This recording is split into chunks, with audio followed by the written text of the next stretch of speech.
Yeah, let's do it. You can... I'm so excited! Yay! That looks great!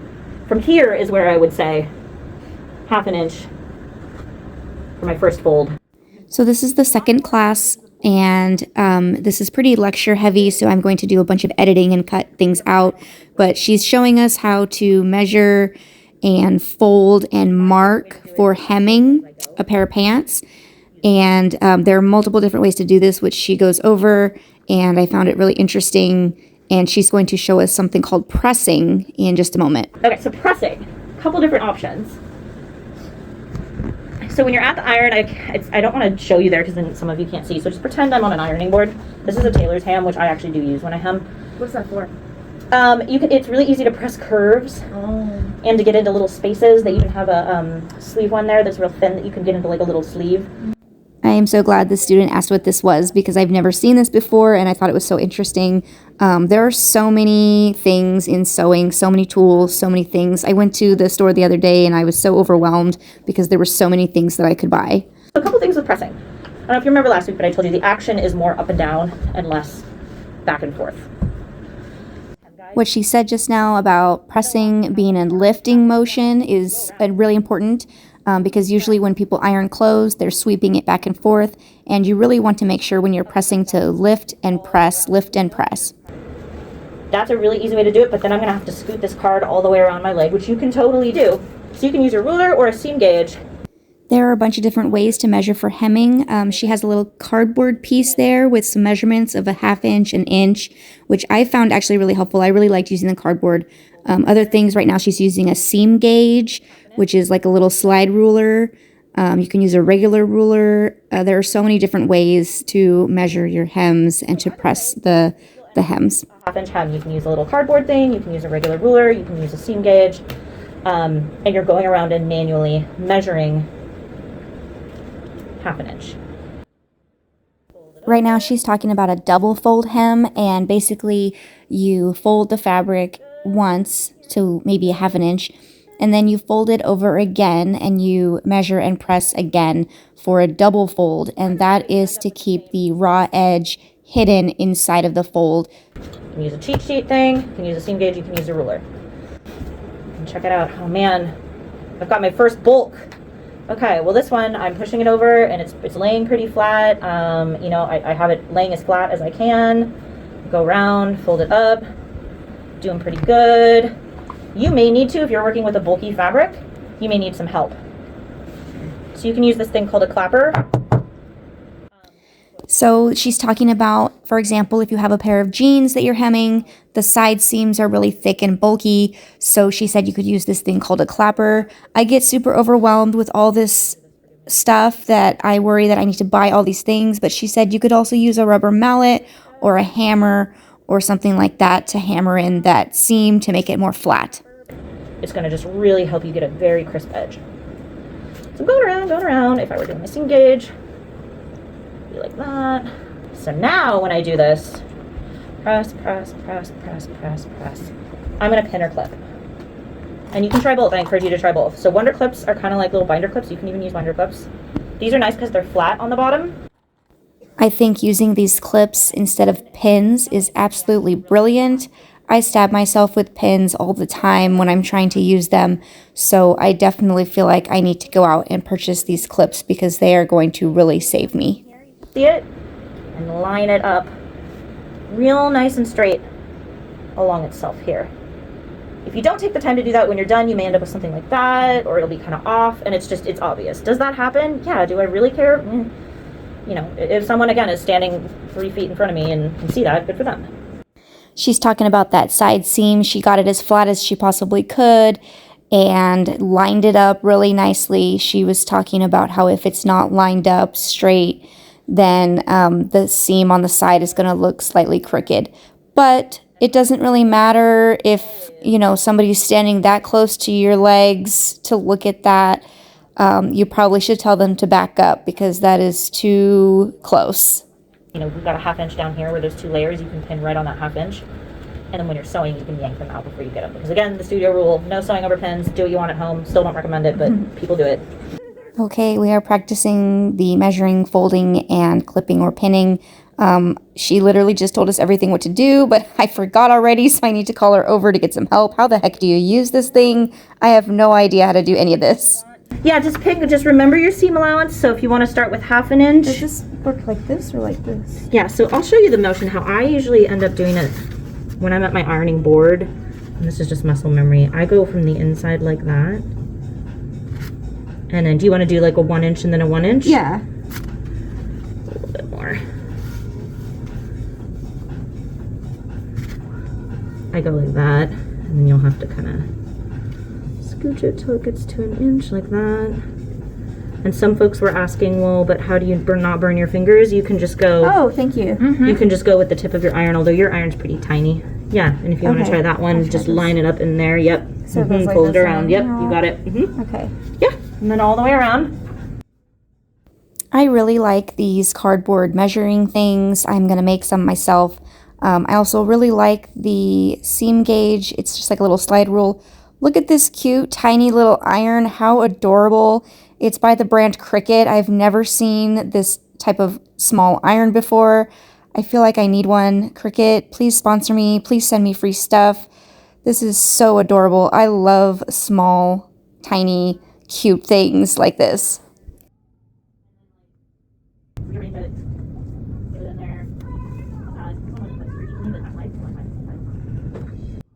The instructor thought it would be a good idea to have some background music while we do this, so you can probably hear that in the background. It was some techno stuff, I don't know.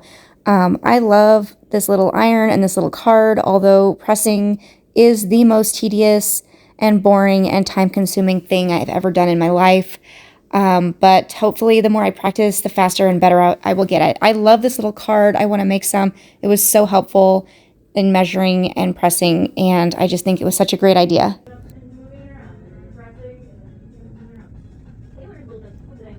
I'm going to cut a lot of this out because this literally took me forever, so I don't feel like you want to watch me do this for an hour. So I'm going to just cut a bunch of this, but just know this took forever. One thing that was really difficult for me was letting go of perfectionism. I often feel like I need to be perfect at something, but we need to remember that when you're learning something, especially for the first time, it's not going to be perfect, and you have to accept that. And it may never be perfect, but if you keep practicing, you're just going to get better and better and better. I have concerns. What are your concerns? This looks great. What is this? How do you do this part? You had Yes. mentioned something special about this. So one thing, this is fine to have it folded. It depends on your pattern. So this is going to be a certain way, and you're just going to want to mimic it. So if yours is off to the side, which you're doing jeans, right, it's probably going to look like that. You're just going to want this seam to fold exactly up on itself. You did great. Well, I think this is the one you kind of already did, so it's already... Well, you'll have another opportunity somewhere over here. There's 2 of them, and I only did 1. You just want to line that up as best as you can. Okay. That's all. Okay. And if you're doing a nice even hem, it should just automatically line up. But it's another way to catch yourself and make sure that you're creating an even hem. Sometimes, though... Oh, there's only one. Oh, sometimes... Oh yeah, she did yours with just 1. Would you do... Yep. Sometimes it'll be open. Okay. My question was about the side seam, the bulky part. Sometimes she's showing that jeans will have a really nice, like, serged stitching so that there's not 2 flaps. With this piece of linen that I'm working on, it was kind of like where the side seam was open with, like, 2 flaps. And I was asking if I should lay those down flat or press them together like a closed book and press that down. And she said it doesn't matter really. It just depends on what kind of look you're going for or what type of seam is already on it. I think something that stops me from doing crafts is that I'm always like, it has to be perfect. Perfect. Okay. Well, then it's either good or bad. You ended up learning from me because I am not a perfect sewer. That held me back to the point where I would get analysis paralysis. Yeah, and, me too. I hesitate to even show you all the ways to hem because then you have to decide. But Yeah. The thing is that can't. you have to just do it. I can't. And at the end of the day, it's only fabric. Yeah. Pretty much everything can be patched. Patches are cool. But at the end of the day, it's only fabric, and I promise if the more you dive in, the more you'll learn. I don't want to ruin anything. Then go to the bins, honestly. Go to the bins. And so I got, that new chain stitch machine. I went to the bins, I bought 2 pounds of denim and corduroy and twill and I cut it all up into pieces Yeah. and just practice. Yeah, I think that when I tried doing this 15 years ago, I went all out. I bought like a dress pattern and I bought fancy fabric and I tried, and that's not how learning Get a bed something sheet. works. Yeah. Get a bed sheet. That's not how that's gonna go. A scrap. Luckily when I first started sewing, there was this place called Girl Charlie that sold like by the pound knits because I really wanted to learn I learned how to sew on knits, which is not how I would recommend it. And I would just buy, $2 a bolt knit fabric that was cheap, and I'd just make a t-shirt, Mm-hmm. Yeah. That's what I think I need to do. I can also just tell you right now, I'm looking at what you're doing, and you don't need to worry about perfection. This is a beautifully pressed hem. This instructor was so nice and kind and super relatable, and everything she said I totally related to, like the decision paralysis. When I bought this machine 15 years ago, I bought everything. I spent so much money and I was like, I'm going to sew a dress. And then because that was so complicated, I failed and gave up and got super frustrated. But this is a lot better working with just this scrap piece of linen and just learning how to even start a hem. Of cloth. But you can just double it over if you want. Or you can do 2 inches. Let's leave perfectionism outside. Just try it, and you'll see at the end of the day. If I hold it up and you can tell from 3 feet away that it's off by a 32nd of an inch, then you're...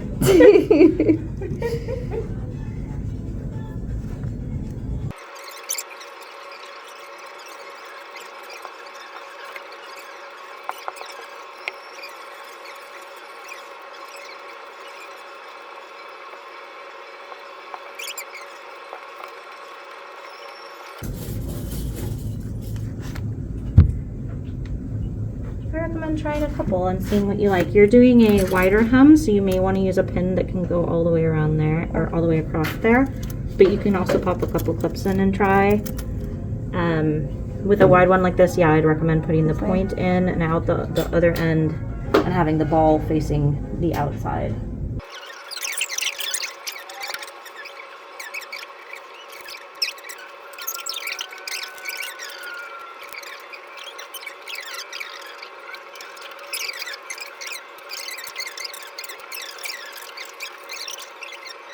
I don't know why I chose to use the pins to do this. I really prefer the clips, and I definitely want to purchase them. Here I am showing the materials so that I can refer to them later. I want to make these cards with the inch measurements, and then I want to get some of these clips because I really like those. And then this is the slide rule. I'm definitely going to go out and purchase this. These are tools that I think will help me. You don't necessarily need these, but I want them. All right, I finally am done pressing, and I am not joking when I say that was the most tedious, boring, time-consuming thing I've ever done in my life. But it is so important to have a crisp fold and to make sure that you've measured all around your fabric so that you can sew the seam and hem it correctly. I am threading my machine now, and I am about to check it with a random piece of scrap fabric because I spent so much time pressing that linen, and I just want to make sure that it's not going to be nesting or have any problems first. Along the edge of your hem, or you can scoot it in and use that little line, as long as you pick a consistent place. Okay. So for you actually could just use 5/8 inch line if you want. But you know. And then again, you're going to want to keep your eye on just making sure this edge is running along that 5/8 inch line, Okay. not looking at the needle. Got So it. you'll just go all the way around with your throat, that's the mark on your throat plate, and you'll just go all the way around. Is it being kind to you this week? I fixed it at home, but now it's doing it again. Oh, cool. Cool. What did you determine was the, This, I think I had the tension too high. And then this also, I noticed this is green. And then this little thing is green. So when these are set on the same, because I kept having it over here. Oh. Because I thought that this double needle thing meant that I have to use a double needle. Uh-huh. But I think it's just something you can use a double needle. Interesting. So when I turn it over here and I turn it here, Huh. then it starts giving me straight stitching. Okay. Yeah. Okay. But now it's not, is it nesting? Yeah, but I think if I just try it a couple times, it'll fix itself. Click it in, yeah. I mean, that's very true. Because it seems like it started nesting at first, but then it kind of figured out what it was Yeah. supposed to be doing. Yeah.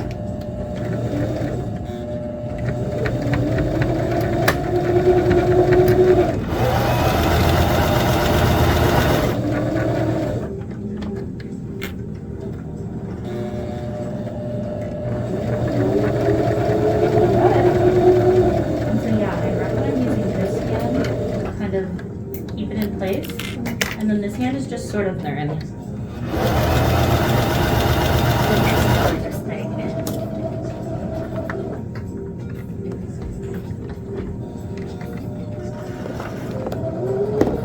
Oh, is it not working?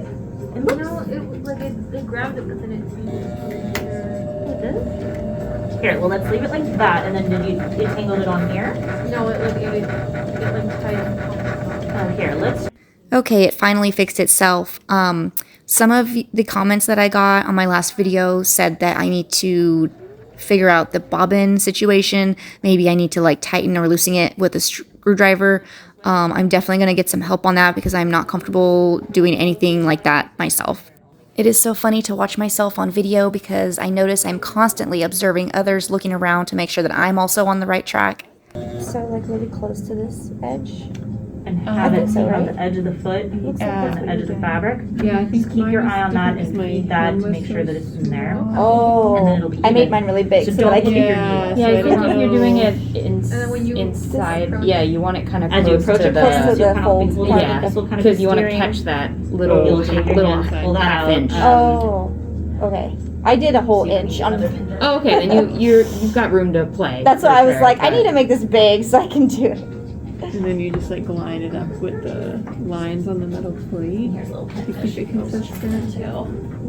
Let it go. That's Same, great. same, I'm right there. Y'all. Just a little bit. Be kind to yourself. The other students were super helpful and they were super friendly. This specific studio says on their website that they specifically try to cater to neurodivergent people and that they keep the class sizes small so that there's not a lot of social overwhelm and there's not too much noise. Of course, with sewing machines, it's going to be noisy, but the fact that they keep the class sizes small minimizes that situation.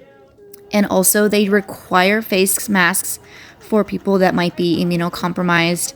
And also, I love wearing a face mask because being sick when you have sensory issues is terrible. And I wish that more people would wear masks because I don't want to get sick. I don't want other people to get sick.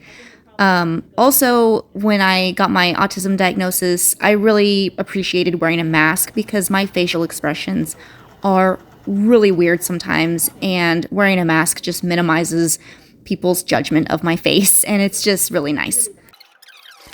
I went ahead and sped this up because it's going pretty smoothly, and I'm just chugging along with the sewing machine, and I'm super excited.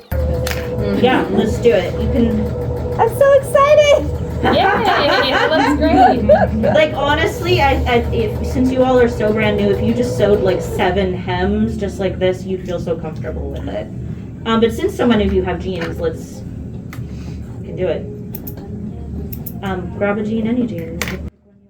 It has been so funny to watch myself back on video. I am so clearly autistic. I don't know how this was missed.